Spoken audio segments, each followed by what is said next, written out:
Hello everybody and welcome to Planet FPL, the world where everything revolves around your questions today, James. No people's poll, but it's kind of like a people's show, isn't it, really? This is like Series 4, Episode 9B.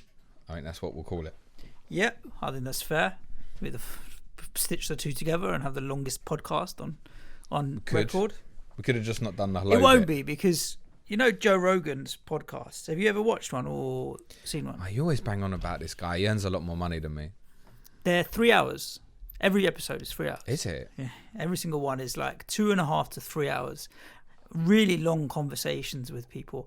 And the ultimate strategy is if you talk for long enough, eventually you'll say some shit that you shouldn't or something like that. I think that's his game plan with his podcast. He gets guests on, like A-list guests. I feel like you're telling too much about us. And grinds them into nothing eventually after just talking for 3 hours. So regardless of however many episodes we've done and how long yesterday's episode is, I think if you divide it per hour, even though Joe Rogan got $100 million from Spotify, he probably earns less per hour than we do. He just chats for so long. All right. Maybe not. I'll tell him that. Maybe not. So basically yesterday we went on for an hour and 51 minutes in the end because it got deep on wildcard ideas and then all the tactical analysis from yet another mental game week of Premier League football. And despite recording for that long, we didn't get to any of your questions. Yeah. So we decided to ditch the people's poll this week and go through some of your questions that you sent in to us very kindly on Sunday evening. So let's do it. Let's do it. Now, there are 71 We ain't going to get comments. through these. There are not. This is maximum 45 minutes. Bang, bang, bang, bang. It's a Planet FPL 45 minutes. I'm going to... I'm going to read as many as I possibly can, but if we've answered them already, we'll bypass them as quickly as we can. And you'll have to listen to the full 1 hour 51 on the other show. Go. Right. And I'm not reading them before we get into them, so I might stumble across stuff as when we do. FPL Kiwi says, "Hi James, what a day. Hi. Recall you say in previous pods that once either defender or Alisson is injured, it's time to get rid of Liverpool defenders. I have Trent and Robbo. Is it time to look at alternative defenders until at least Liverpool sort that shit out after 2-7-2? We did talk about it a bit yesterday. What are your expectations, right, in the next four? My summary is, the one thing I did say in clear sort of pre-season was for those who were thinking of the treble up, and I know there are people out there with the treble up, it's from experience. So last year I went with Trent, Van Dijk and Robertson from the start. And I was stubborn about it. I was like, look, this is where I'm going. Consistency of points, yada, yada, yada. It was all fine in theory. The problem was there was a serious component missing in the shape of Alisson. And what I was trying to stress to people in pre-season was that if you're going for the treble up and any of that defence is fucking out, basically, Van Dijk, whoever the regular first-choice centre-half partner is, so at the moment, let's say Joe Gomez, Robertson, Trent, the goalkeeper, if any of them are out, abort the treble up. That's what I was saying. Yep. Now, it could be that in the coming weeks that Fabinho is going to slot in at centre-half and Thiago gets integrated into the team. And if that's going to be their strongest setup, then it's absolutely fine. But for those who are on the treble up, I think you should abort. Yeah.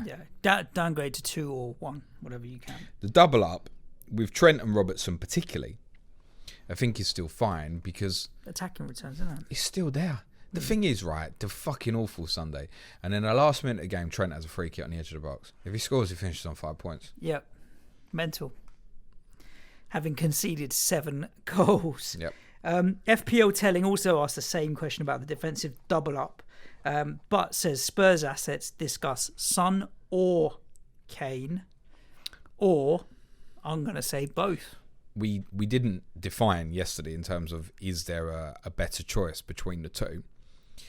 I think that it's extremely close. I'm not sure I could pick between I mean, look them. at the price. There's a 1.6 million price difference to factor in as well, the right? The priority for which one to get, if you want one, really should be the makeup of your squad and which one is easier to get to.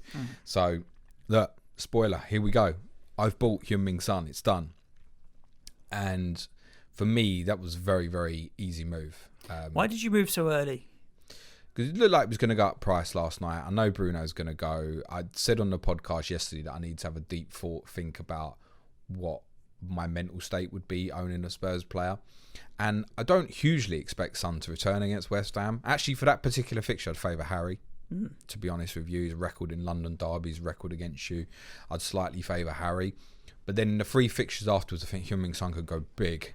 Yeah. Burnley, Brighton and West Brom afterwards. So factoring that in, it's like, okay, right, go and make the decision. Now I need to make the second decision.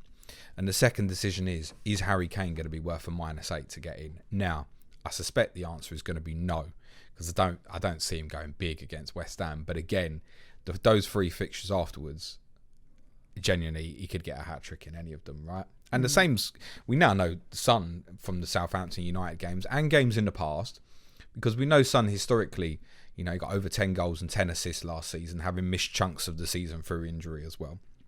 So we know that Son is more capable of the consistency of constant flow of points, I think, whereas Harry is obviously, he's had periods where he's been very frustrating.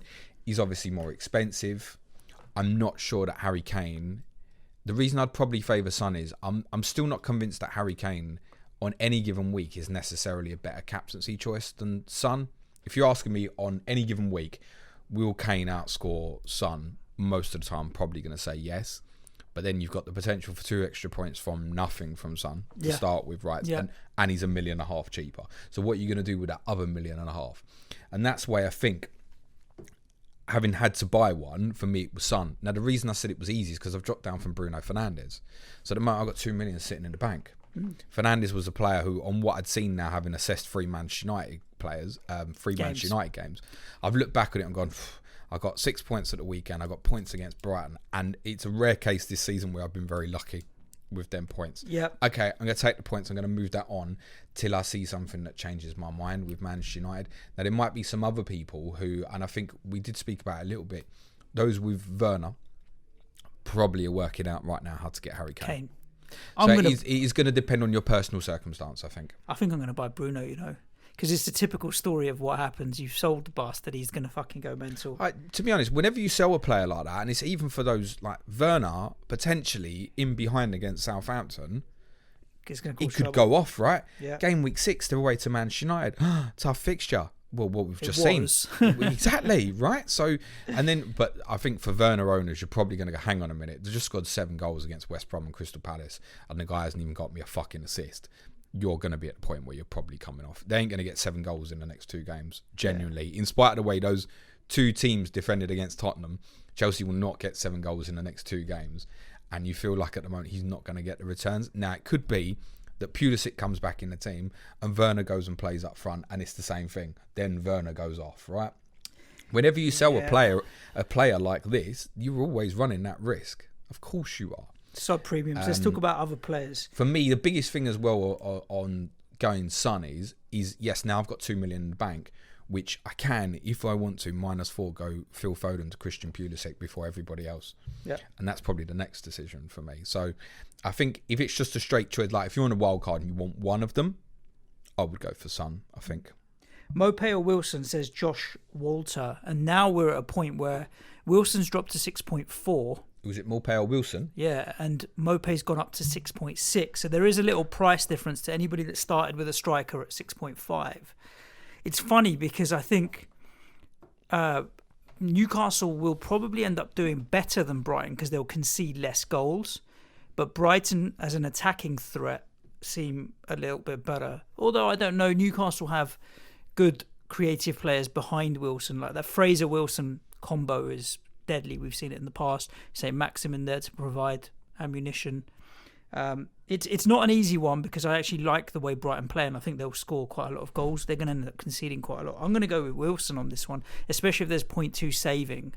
But I would find it very straightforward to say Morpay. Yeah, I think Brighton flatter to deceive. They play really good football, but they'll frustrate as well. Whereas I think Wilson will tick along for a while. I get what you're saying now. The quite simple one for me is in terms of timing. You're right to highlight what you say about value. Brighton's fixtures coming up. Palace, West Brom, Tottenham, Burnley is the next 4. As opposed to Newcastle, is obviously Manchester United first. I think they've got Wolves coming up, Newcastle. I just confirmed. Those three fixtures for Brighton are better. Manchester United, Wolves, Everton, Southampton is Newcastle's next four. I don't actually, Chelsea's the fifth. I don't see Brighton's fixture. Like, Palace is a tough game regardless. They sit in. Tottenham's going to be difficult. Burnley's going to be difficult. Morpay scored in that fixture at Palace last year. You forget it's a derby, isn't it? Yeah, it's that derby. Should have got more on the night. What was the second game I said? It's not Burnley. Is it West Brom afterwards? Brighton I think it's West Brom. Yeah.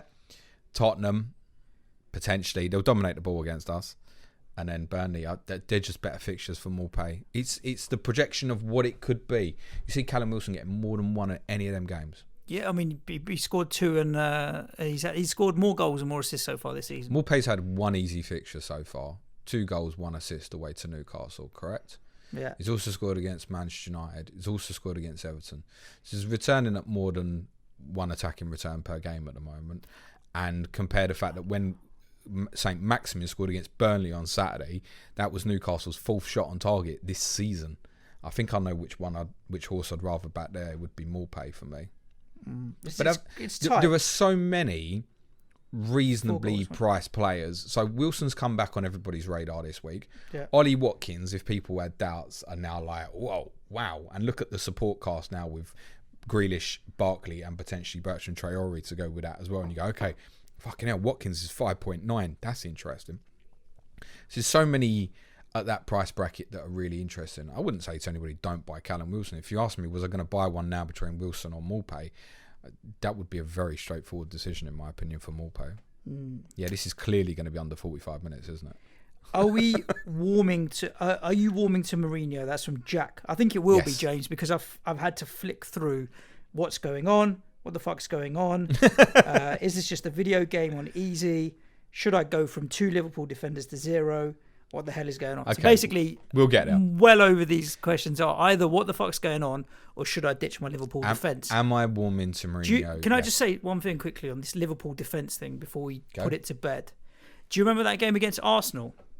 What, the one on the Monday the other week? 8 days ago. Yeah. When we just put purring about how good Liverpool were in that game. Yeah. People need to just short memories. 6 days. Yes, they completely capitulated against Villa. But it was 6-7 days earlier that we were just talking about how they absolutely bossed that game completely. So, don't think that what's happened in the last 48 hours defines Liverpool at all. No, it doesn't. Yeah, it doesn't. It's a freak. I mean, it's got absolutely battered, as we discussed yesterday, and Villa should have got more. But at the moment, it's one horrendous game. That's it. So Jack's question then, are you warming to Mourinho? Are you going to give him a nice cuddle when we go on the Skywalk one of these days?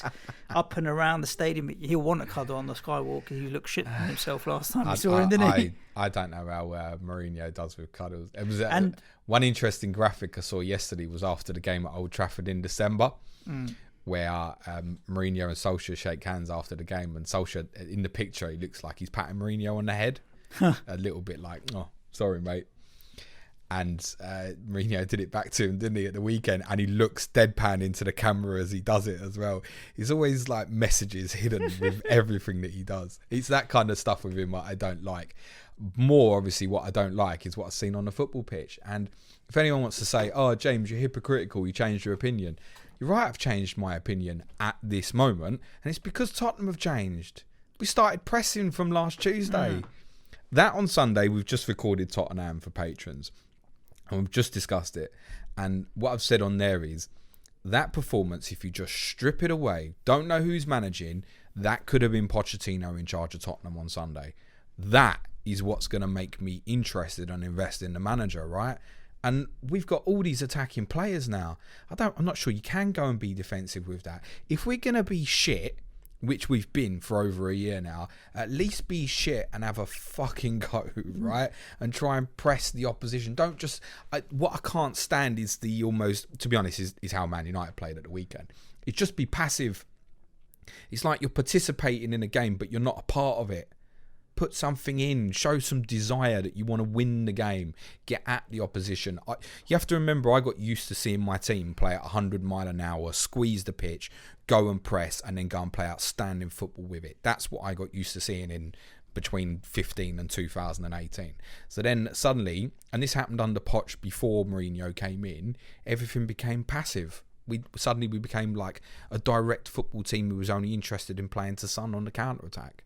Yeah. So, yeah, as I said on that podcast as well, and I may have said it yesterday, that's generally Tottenham's first really good performance since Everton away in December 2018. So, of course, at this point, it would be worse if I sat here and went, no, I still can't stand him. I'm going to be stubborn about it. I still don't fucking like the guy. Don't get me wrong. But what I've seen over the last 8 days has been impressive. If we'd have held on against Newcastle and won, that would be an amazing week. What kind of a wanker would I be to sit here afterwards and not acknowledge what I've watched? Of course. Yeah. So if people think that's hypocritical because I'm changing my opinion and correctly as asked by the question that I'm warming to him, yeah, I'm warming to him, but I need more. Nicolas van Donink, I hope I pronounced your name well, Nicolas. Did we sleep on Aston Villa? This one's a bit of a tough one. I don't think so, because they finished 17th last season with a draw on the last day of the season against us, right? Lose that game and they would have been relegated. They then have strengthened, but when did Martinez join? After the season had started. When did Ollie Watkins join? After the season had started. When did Ross Barkley join? After the season had started. They didn't do anything from the end of last season to the start of this season that would make you think, okay, I mean, they were better much better defensively. Post restart, but then a lot of teams didn't concede a lot of goals post restart, right? So it's that post restart style of football hasn't really translated. So I think it would be harsh to say we slept on Villa, but much in the same way as we talk about Everton, Villa have gone and solved some of the problems they had in the transfer market, and now we should genuinely look at them. I like Ollie. There's a question which we may as well answer in the same swoop. Is Ollie Watkins a genuine option? I think at 5.9 million, when you're trying to stretch your budget, and people like me, I don't know where your team value's at now, but I'm a couple of pips below 100 million. Oh yeah. Yeah, 99.8 or something like that. I'm thinking about trying to squeeze my budget as far as I can. Ollie Watkins at 5.9 versus a Wood, Antonio and so on, with Barkley and Grealish behind him, is a decent option to save yourself $500,000. So yes, Ollie Watkins is a decent option, and no, I don't think we slept on Aston Villa. I just think that they entered the transfer market a little late, maybe defensively, but then a lot of us did look at maybe Target or whatever else. Thing is, right, for probably nearly all of us, any of us who started or probably had Aston Villa players going into that fixture was either hopping on defensively, going into the Fulham game, possibly, might have been targeting Jack Grealish, and I think there's a number of people out there who obviously started with Jack Grealish as a substitute in game week 1. But the majority of us have been fixing other problems and putting out fires, and you know, it's easy to say after the event, have we been sleeping on Villa, something like that. Well, look, they've won 3 games, and in each one, you know, we had Adam on COTC on Thursday, and when I said to him, have you got any Villa players? And he went, well, I've got one of them on the bench. It's like, fuck your bench keeper, Adam. No one wants to hear that. Are we going to go and buy any Villa players before Liverpool? Well, of course we're not going to go and buy Villa players before Liverpool. They've laboured to victory against Sheffield United and were unimpressive. And then they won very comfortably and well at Fulham. But those 2 games were incredibly difficult to assess because of the quality of the opposition. Yep. In Sheffield United's case, the early red card obviously didn't help that. So no one was buying Villa players before Liverpool. Now, obviously now you would expect some interest. So I'm going to reference our Villa correspondent, Adam Hotcroft. He's one of the best fantasy football managers I know, right? Adam hasn't wasted any time. He's already taken a -4 for game week 5. And he has sold Bruno Fernandes and Che Adams. Who's he bought? Ollie Watkins. He's the only forward. He's going to have bought Grealish over Barkley, in my opinion. He's bought Heung-min Son and Harry Kane. Okay. He must have had a bit of money in the bank. For me on Villa, there's a difficult fixture coming up. We play Leicester in game week 5. It's not the best fixture. Then the run is kind of indifferent, but it gets better. I think we'll come and have another look. What I would want to see first is where Ross Barkley plays against Leicester. before I make any further judgment on them, because I think he could go back into a deeper midfield free position. I think it was tactically spot on from Dean Smith against Liverpool. I don't know if they're going to do it again. If they are going to do that again, and Ross Barkley's going to play that high, I'm very interested in Grealish, Barkley and Watkins, and I will have a serious strong look at them, but I need to see it again. Tom Tibruski asked a question: are West Ham good now? I'm confused. Listen, you and me both, mate. It's the ultimate, probably actually even more so than Everton last year. It's like, turn up and play, can beat anyone on the day. Don't turn up and play, we'll get smashed by anyone on the day. West Ham have always been good, we've just never played well. That's the thing, right? We've got enough players to give anybody a game, even post-restart. I mean, we beat Chelsea, drew with Man United. There's always those results in our season every year. It's just the consistency of doing it. Now, are West Ham good?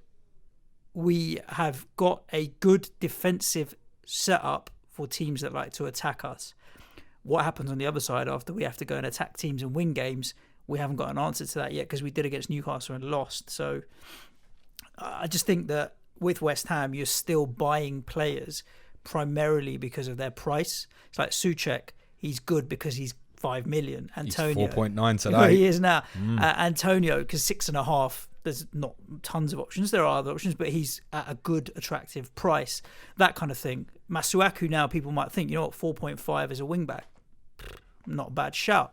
So you're buying as much because of price as the number of points they will return. So, yeah, simple as that. I think if you were buying West Ham now, you'd go Masuaku 4.5, you'd go Souček 4.9, you'd go Antonio at whatever. 6.4 now. 6.4 now, yeah? Yeah. Okay. Yeah. That probably won't increase any further before game week 5, I wouldn't have thought, because of the 3 fixtures you have coming up. Although he is capable of doing damage in all of them against Tottenham, Liverpool and Manchester City. Those are the 3 that you'd go and buy. I mean, and you wouldn't buy them all, by the way. But if you want to target West Ham, great. You ain't going to go and buy Masuaku now. No, with them 3 not with the next 3 fixtures for sure. No. Right, a few more. What the actual fucks? Like, that's the question that everyone wants answered. By the way, a lot of people absolutely will buy Masuaku purely on the basis that he is the highest scoring, as you said yesterday, 4.5 million defender. On that alone, he will get bought. So yeah, FPL Darbs, just what the actual fuck, what a league. Tim Horns, what the fuck. Yes, we get it. It was a funny old game week. A more Son v Kane, we've done that. Can we make assumptions on previous game weeks? There's not a lot to learn here. Nickelodeon, should we target the underdogs in each game this season? At some point, you'd think that normality is going to resume. Yes, it will. It will. Are you sure? Yes, absolutely. Yeah. This average of 3.7 goals per game or whatever it is absolutely not going to last. And I could bet that pretty much the majority of teams right now, depending on the fixture they have coming up, in fairness, and how many international players they have away, a lot of the guys at the moment are going to be working on defensive shape. Yep. Because at the moment, everyone looks like they're going to score goals, bar 4 or 5 teams. And if you've got players capable of scoring goals, if you defend properly, you're going to win games of football. It's as simple as that. Look at West Ham. Defended 2 games very well and have scored 7 goals. That's it, isn't it? It's very straight. It's football very, very straightforward, isn't it? Yep. So, yes, absolutely, we will return to some sort of normality. It could well be that by the end of the season, we end on an average goals that's closer to 3. But when the football season finishes, I'd be surprised if it was still 3 goals per game. It will level out. It might be that it's been so high in these 3 game weeks that have just been completed that it could be that by the end of the season we have an average of 3 goals per game. But it will come down. Yeah. Absolutely certain of it. And the more it calms down, the better results the better teams will have. Yep. Jamie Williams and also FPL Soccer Rocker, who is Irwin. 2 very similar questions. Roll them into one, James. If football is going to be like this, what's the point in FPL? And and FPL Soccer Rocker says, should we keep playing the game? This is the time where... You should only play the game if you enjoy it. Yeah. Genuinely. Detach football and FPL as 2 completely different things. If you can't enjoy football because FPL gets in the way, Stop playing FPL. then stop playing I'm not FPL. joking. Because Stop playing FPL. what comes first, FPL or football? Obviously, football comes first, and FPL is a layer on top of football to add to the enjoyment of football. Yep. You have to be able to sit and watch 90 minutes and appreciate what's going on tactically, or whatever reason you watch and enjoy football for. If it's having a beer with your mates while you watch the football, but you can't be having a beer with your mates while the football's on, moaning about your FPL team, because who wants to sit next to a moany bastard? So figure out what comes first, and trust me, it's not FPL. There are specific games where I'm looking for something for benefit of podcast or benefit of FPL more than enjoyment of game. I remember sitting and watching Huddersfield against Fulham on a Monday night a couple of years ago, and in terms of trying to get football enjoyment out of the game, you're sitting there and you're thinking, why am I watching this? And that's where FPL comes in nicely, a little bit of an interest into the game that you maybe would not have had otherwise. I get that. But the second that FPL takes over my mind rather than enjoyment of football, I'll stop the fucking podcast. Seriously. I can't be having that. It's Tottenham football and Fantasy Premier League is, to be honest, it's behind Sky Fantasy fucking football this week in overhaul, by the way, if I'm really honest. So, yeah, it's to me, FPL's kind of involved for me a little bit beyond the enjoy it and analyse it. So it's more become for me about the podcast now. In terms of trying to bring something to this table for other people. And I actually care less about FPL this season than any season that I ever have. But I enjoy the pod more than any season I have so far, I would say. Winning. Yeah. This is Carlos Valdeviso. I'm doing good there. Is James Rodriguez the best midfielder in the Premier League right now? No, it's been Musa Sissoko for years. You're having a bubble, mate. There's that ginger lad that plays up in Manchester. He's got a beard in that now as well. Kevin. No one's better than Kevin. Kevin. To be honest, in any case, it would completely depend on what you describe as a midfielder. Yeah, is it an FPL midfielder or is it? I would not describe James Rodriguez as a midfielder per se. So he's about as much of a midfielder as a Aubameyang or that kind of thing. Wide forward, inside forward. They should all be forwards. Fuck it. I'll tell you what, if they were all forwards, there wouldn't be a lot of them in many people's teams at the moment. Lots of all Aubameyangs and Manes and all them. Interesting. A few more shout outs to people that have asked questions that we've already answered. But FPL Ralph asking if the season will revert to type. Well, we're certainly... I hope so, but probably only 90%. You still want to see some randomness. Keep the car crash coming. Yeah. Genuinely, when I say it will revert eventually, I don't want it to. Let's talk about some of these freak results. We spoke in if I can just jump in, we spoke in Restart, and one of the things I said to you was no one's going to see the best game they've ever seen during this restart period. Now, I've seen probably 10 or 12, I would say genuinely brilliant games over the last 18 days or so, which have been thoroughly enjoyable, and almost watching the game, and I watched the game without crowd noises, fuck the fake shit personally, that almost you just kind of accept what you're in and go, this is brilliant. Yeah, I think the car crash stuff. Ultimately, it's a car crash, but you look at all the freak results we've had, like Villa against Liverpool, your result against United just because of the volume of goals, both of our victories, Leicester beating City. What other potential shocks would you say there have been? Well, I mean, to be honest, from Liverpool Leeds on the first day was great, right? But every single one has been a deserved victory. It's not been a nicked 1-0 or a 2-1 away from home against the better side where you've been under the cosh. All the teams that have been doing bits, I think, have deserved their points. Brighton Man United was a great game that was very undeserved. Yeah. Okay, Man United have nicked their points on that one. I mean, that was the one that was a really, really good game that I watched, and afterwards you go, wrong team won. Yeah, to be honest. But even like Leicester Burnley was a really good game on a Sunday night in game week 2. Thoroughly enjoyed Manchester City at Wolves in game week 2, and Wolves had a really good spell in the second half where it looked like we're going to get back into it. West Brom Chelsea wasn't particularly a great game, but it had a car crash story to it. The 3 goals for each team in each half. Leicester's win at Man City, your 4-0 against Wolves. Liverpool's outstanding performance against Arsenal flips to Aston Villa's outstanding performance against Liverpool. Everton Brighton was a really good game on Saturday, and Leeds Man City that 25 minutes in the first second half was fucking filth. Jesus.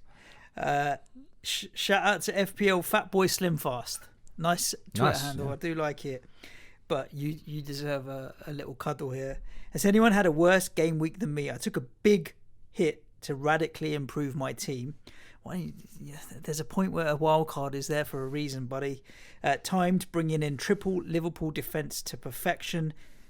Scored 19 points last week, James. Total hits taken, -24. Wow, so -5 net. -5 net. Ouch. That takes some doing. Just before we started recording, I saw this one. How about this for a bench from the weekend gone, Suj? A bench, right? Yeah. Okay, go this on is the then. bench. This is obviously not bench boosted. Emi Martinez, Decent. What did he score in the end? 4? 3. Okay, 3.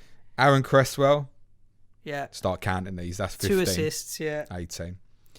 Jack Grealish, Oh, forget about it. You benched Grealish. What do you get, 22 or something? 24. Oh, 24. Ouch. And Heung-min Son. No. Yeah, 60-point bench. No. That. You deserve that. I've had 2 game Whoever weeks. you are, you deserve that. I've had 2 game weeks. Game week 1 and 4 combined is less than that bench. Wow. Yeah, I mean, look at it. Son, you thought was injured. Grealish is coming up against Liverpool. Cresswell is a away bench to defender. Leicester. Yeah, fine. I mean, you shouldn't have that amount of money on the bench. In fairness, No. Respect, though. Ouch. That one has got hurt. would have comfortably been 100 plus if we started them all. Right, okay, Jack S. This is a slightly different and longer question, James. You're going to have to think about this one a little bit. Right. I've been thinking we could potentially solve a lot of the current rule and penalty issues by disassociating penalties from the penalty area. Penalties could be a punishment for certain offences anywhere, and fouls in the box don't always have to be a pen. What do you think? As an example, Shaw's challenge on Lucas today, which should have been a red, but whatever, why not make that a penalty? Our last man challenges give a pen, and on the flip side, handballs in the box give a 30-yard free kick direct, whatever. In practice, I understand what's being said, and these things have probably been debated in halls and stuff. The thing is, even if you take that Luke Shaw challenge, it's subjective, right? Most of us think it's a red card. The guy in charge on the day didn't. Yeah. So there's still subjectivity to it, right? I did debate the idea if one way of getting around the handball issue would be that if it's intentional, it's a penalty, and if it's like the fucking Eric Dyer thing or the Joel Ward thing, then indirect free kick would maybe be a fairer way around it. I'm very uncomfortable. I always have been uncomfortable with penalties being given for handballs that are not deliberate. Like the crime or the punishment doesn't fit the crime, right? No, exactly. And the situation here where, take Luke Shaw, if he got a red card, would you rather, what's a better punishment, a yellow card with a penalty or a red card? And the reason I phrase it... That will depend by game, right? The reason I phrase it like that is if you've got a goalkeeper who's the last man, if they deny a goal-scoring opportunity and the penalty is awarded, then it's always just a yellow card. And if they deny a goal-scoring opportunity but no penalty, then it's a red card, right? There's a double jeopardy involved where you can't get a red card. If you attempt to win the ball in the penalty box now, you will not get sent off. Yeah. So essentially. But there's the likelihood of the penalty in it. If it's a red card and a penalty for not being anywhere, like it could be in your own corner flag, it doesn't seem like it fits the crime. I feel like it's one of those, all new rules create confusion. All new rules create confusion. Yes. It's worth saying, but it'll take a bit of time. There were no penalties given for handball at the weekend, and it felt much better. There was the only incident I saw that was like, come on. Tottenham was actually a free kick was given to Tottenham in the first half at Old Trafford, and I think it hit Shaw's hand, and it was the same thing. It was by his body. You can't give that. I mean, that would have been awful as a penalty and probably would have been reviewed, and hopefully under these new laws been cancelled. So, look, we got through a weekend. This is the thing. We got through a weekend with some great football, and on Monday, nobody was talking about VAR or referees. Wasn't that fucking good? Yes. Whereas the former weekend, we saw some brilliant football, Leicester getting 5 at City and other games, etc. Liverpool winning, playing brilliantly against Arsenal, and there were other games as well. Your win against Wolves. We won 4-0. Get in! Exactly, right. And we come in Monday, and the first thing me and Suj do is a podcast on the fucking handball rule. Yeah. Right. Stupid, This isn't is it? better. Yeah. This is better.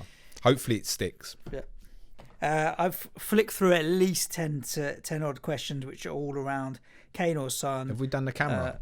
Yeah, Manchild's on it. And also that kind of thing. You worry, don't you? I'm not convinced. Carry on. No, he came in and he did it. But this is the question from FPL Fool, who says, is there a growing case for more zombie-like teams with the lack of form developing for most sides? If so, what should our team structure look like, and what should our transfers be focused on? Punts, captains, premiums, bargains. Congrats on the win, by the way, both of us. Thank you very much. And FPL Fool is a United fan as well. We were there James, in spirit. So, thank you. Yeah, very gracious in defeat. Appreciate it. To be fair, he couldn't type. You were fucking lucky. Could he? In run out of characters. Yeah. My FPL style is passive. Like, I'll try and roll transfers as much as I can and give people longer. I rarely transfer out players that have been scoring points, even though I know it's the right time to jump off sometimes. And as much as I will say pre-season, I'm going to go for it next year and I'm going to take loads of hits and all that, I just never feel comfortable being able to do it, and my indecisiveness sometimes of A or B leads to neither, and I'm quite happy with that. I'm all right with that being my managerial style, but what it means is that you're looking for consistency more than you are looking for explosiveness. So I will have game weeks between 45 points and 60 points for 30 out of the 38 game weeks. I'll have a couple of 30s, and I might have 2 or 3 80s and 90s, and I'm rarely likely to hit the 100 club because I pick players for steady consistency. If you're all right with that, then that's cool. I had a period of probably 14, 15 weeks. I'm trying to remember if it was last season, the year before, where it was always literally 50 points, 50 points, 51 points, 49 points. And I did get a bit boring towards the end. I was like, when am I going to break through? But at least I never had any disasters as well. If you want to pick a dead team, truthfully, and me and Suj have got something going on with the patrons where we picked a dead team pre-season and it's not doing great. If I was picking a dead team now for the rest of the season, I'd go treble Liverpool defensive, genuinely, because the value of them, they'll all get near 200 points still. Kevin De Bruyne would be in there. Heung-min Son would definitely be in there now. And then I'd be looking at the consistency of probably 6 million, 6.5 million forwards. You'd probably put Calvert-Lewin in now, and then probably something like Antonio and Maupay, nice and consistent, if that's what you want from a sort of dead team. For me, one of the best things you can do, I think, this is for a change going to be advice, when in fantasy football management, is understanding what your own strengths and weaknesses are. Kind of what you said. So my strength is in the planning. That's where my strength is. I will have advantages on people in terms of manipulating fixtures, understanding how chips are going to need to be worked, that kind of thing. That's where my advantage is. What I'm not good at, genuinely, is picking players who are going to be explosive and getting them into my team at the right time. I'm quite bad at it. I'm also, statistically from last season, I'm bad at picking captains as well, right? And that's not improving. How's it going this year so far? Arsenal fans can rejoice because, by the way, I'll say this now. Yes, I brought Heung-min Son in. Kevin De Bruyne will still be my game week 5 captain. Okay. Is my plan at the moment. That's because you're playing West Ham, who have the second best defensive record in the league. Yeah, absolutely shitting myself, mate. So I know I have a weakness, and what I've been trying to work on myself this year is trying to find the right time to get these more explosive players in, but also, while for me, balancing a team from the start that I knew I wasn't going to change my strategy unless it was awful. Yep. You could say, you've got players in there who are underperforming, whatever, but people like Ings, Jimenez, even Chris Wood to a certain extent, right, they're the consistency players, right? They're going to get consistent returns. It's just a case of, for me, I'm going to be more patient than other people. Now, they're all going to lose value this week, which is a little bit painful, but I'm just going to stomach it because I know the end goal for me, as I explained yesterday, is that my advantages will come further down the line, and I have to be honest, already accept that the whole of the first half of this season is probably going to be very mediocre for me, to be honest. Yeah. And it's just about crawling my way back up because that's part of my strategy. And listen, at the start of the season, we all have the same goal, is to win FPL, right? Yep. And the really difficult thing mentally will come at that moment when you know you can't win FPL. That was after game week 1, though.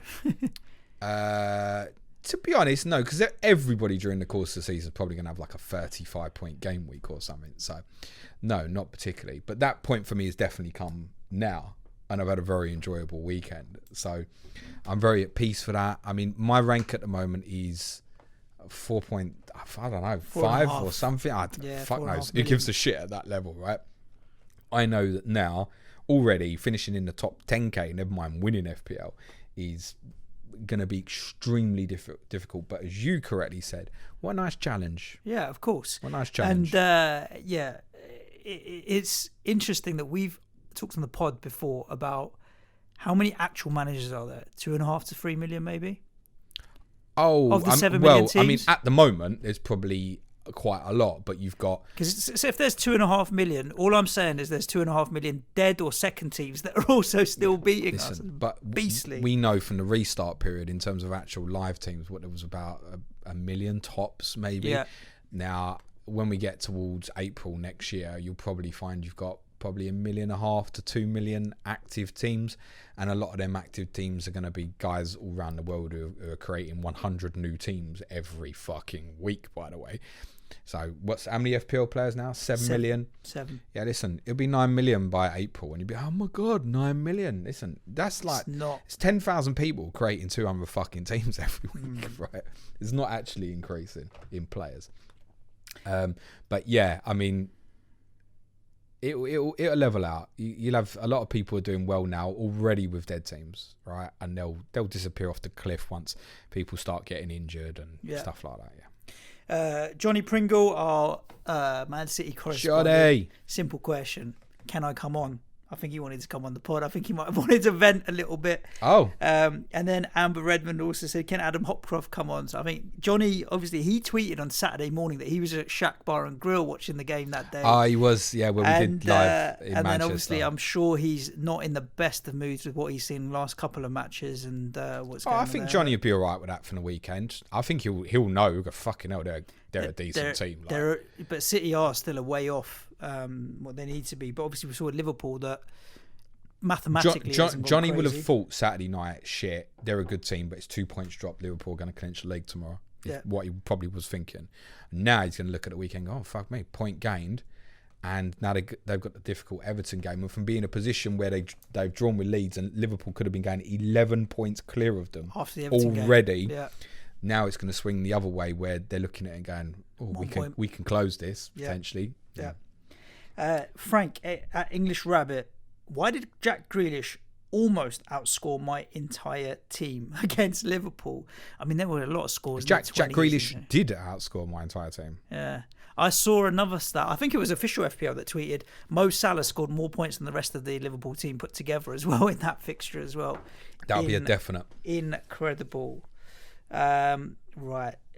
This one's coming in from Amber Edmond. This directly aimed at you because we know your football memory. Love Amber. Can you remember a set of results that seemed as unlucky as these or that even came close? I don't even know about as unlucky, but can you remember football having this many bonkers results at the start of the season? No. Even more so at the start. Sometimes sort of normally April, you get some bonkers results because what happens, particularly towards the bottom of the table, those fighting relegation tend to go very defensive over March period, don't lose games, stay in it, keep picking up the odd points here and there. And in April, like the pressure becomes great and they all seem to pick up, don't they? And he's like, shit, we need to start winning games. Then you tend to get some really high scoring periods. Also sometimes in December because of the close proximity of games to each other. But in terms of a start of a season, I can never remember it like this. The other thing that might be worth mentioning, and it's not been mentioned, and I really don't think we should read anything into this, but what's the one difference other than crowds in the grounds? What's the one real difference to the start of this season to other seasons? No pre-season. That's another thing. What's the real difference? It's the weather. It's later in the year. It's cooler, right? Yeah, it's later in the year. I mean, normally we start in August, middle of August. When we had teams being very, let's be honest, very defensive in the restart period, where they're all going back and sitting behind the ball, they've had no proper training, basically need the pre-season to go again, and they're playing in 25-degree heat. Yeah. Now, I mean, look at the weather this weekend. That's going to help to goals, but that also doesn't really explain what we saw in the previous 2 weekends either, right? And we did have a bit of a heat wave. But in terms of the quality of the football, the cooler temperatures definitely help that. Definitely. Yeah, no doubt. Yeah. We've been through most of the questions. We've got one question left, James. To everybody else that did ask us questions, it's not that I don't like you or I've ignored you, but there are repetitive ones that we've already answered. And we can't spend forever recording, can we, at the end of the day? So this one's going out to Gary Shepherd. Oh, hello, Gary. The answer is Eric Dyer. You know the question already. Because he's answering it every one as well. And actually, that's for those who don't know, it's in reference to the Dyer or Davis. The answer, as we said a couple of weeks ago, was neither. But actually, if Eric Dyer is still sitting in your team, it's okay. Keep him for this next 4 game weeks. I mean, Reguilon's obviously taken Davis's place at the moment as it stands. So Spurs should keep some clean sheets over these next 4. Genuinely, I'd be disappointed if Tottenham didn't keep at least 2 clean sheets. I wouldn't be surprised if you didn't keep any clean sheets. I wouldn't be surprised either. I would be surprised if we kept 4.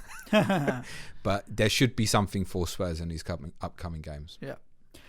There we go. That was a nice, good little Q&A to rattle through some of the thoughts in people's minds. Don't forget, if you want a real rundown of all of the games, we gave it the juice yesterday, nearly 2 hours of running down the games, talking about wildcards, having a little bit of fun on the way, talking about Ole Gunnar's child abuse and all that kind of stuff as well. So you'll have to listen to the pod for more information on that. Anything else to add, James? No, thanks everyone. That's probably the longest main podcast ever. Yeah. That's the B show done. We are back at you tomorrow with Sky Fantasy Football if you're a Sky Fantasy player. On Thursday, we have Clash of the Correspondents. Who do you have on this week, James? We have FPL Blade and the Tinkerman Sheffield United versus Fulham. Yeah, it'll be a big... You have to say it's a 6-pointer already this season. And we're only into game week 5. Fulham very quietly did some business yesterday. They did. Be interesting to get some insight on them signings. 2 centre halves in. Yep. It could change the game for them. Let's see. And on Friday, of course, James will be streaming. Ask James. You can ask him any questions then as well. So in the meantime, if you do need more podcasts and you are finding it difficult to fill your time with this international break, you can head over to patreon.com/planetfpl. We've got tons more content over there. The worst segue. Yeah. It sounded so stitched. What you don't know is Suj has actually got this all written on the wall over there. I've got auto cue. I just feel like if people want it, they know where to go and get it. There's more content there. We're going to be doing a podcast this week on Reading and their potential big money rise to the Premier League. Fucking shit or bust, either getting promoted or going bust. Yeah, true. We do a quiz each and every week, and we're going to be looking at price changes and what we can look out for and those pods as well. So if you're into it, it's only a few quid. Head over to patreon.com/planetfpl. In the meantime, wherever you may be, stay safe. COVID is on the rise. Wash your hands. Ciao for now. Thanks, everyone. Cue music, please, man child.